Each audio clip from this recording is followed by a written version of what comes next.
What's up everybody, Rodrick here with the iTeknic USB-C hub. Since we're in 2019, which happens to be the world of dongles, this is a really simple device that has a lot of power. If you're like me and have a recent MacBook, you know they got rid of all the legacy ports and you only have USB Type-C port, which I personally think is an amazing idea. All you need is one USB-C port, you plug this thing in and you have a bunch of other ports. Crazy, right? Taking a look at the box, not much to see, but it does look nice. Oh, that looks good. Nice and compact. Inside we have a little user guide and the hub. Oh, this thing's really lightweight, feels good. Nice cold to the touch. Up top we have the iTeknic branding along with an LED light. On this side we have an HDMI port. On the back we can meet the future, and it supports 60 watts max of charging power. Over on this side we have 3 USB 3.0 ports, an Ethernet jack on this side, the USB Type-C power delivery port, and then we have this USB Type-C cable that plugs right into your device. The build quality of this looks really good, it feels really solid in my hands, but there is one major thing that's missing that I just noticed. There's no SD card slots whatsoever. Now as you know, I make a lot of YouTube videos, so that is one thing I definitely need, and the MacBooks don't have that anymore, so that's where the hub comes into play. But since there isn't a micro SD or a full-size SD card slot, that's really gonna ruin this product for me. Billy, give me my MacBook. Thanks, buddy. Alright, I got my MacBook Air here in gold, you already know. Let's open this thing on up. Let's get this plugged in. Just like that. The LED light is on. And just like that, we have 3 USB 3.0 ports, a USB Type-C port, an HDMI port, and an Ethernet jack. So while we're testing this out, I might as well charge it up a bit.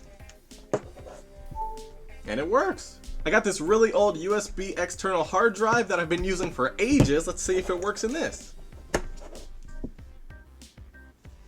And there it is, it showed right up, and I can take a look at whatever I have on my hard drive. Awesome. So let's try out all the ports, make sure they're all in working order. Probably should have ejected it before plugging it out, but I like to live recklessly. And it showed up once again. Perfect. And USB port number 3, success. And remember, this is all while charging up at the same time. That's cool. Okay, this time I'm going to eject it. Don't want to risk it 3 times now. And then the last port we're going to test out, the HDMI port, since I don't see myself ever using the Ethernet jack. Plug it right in.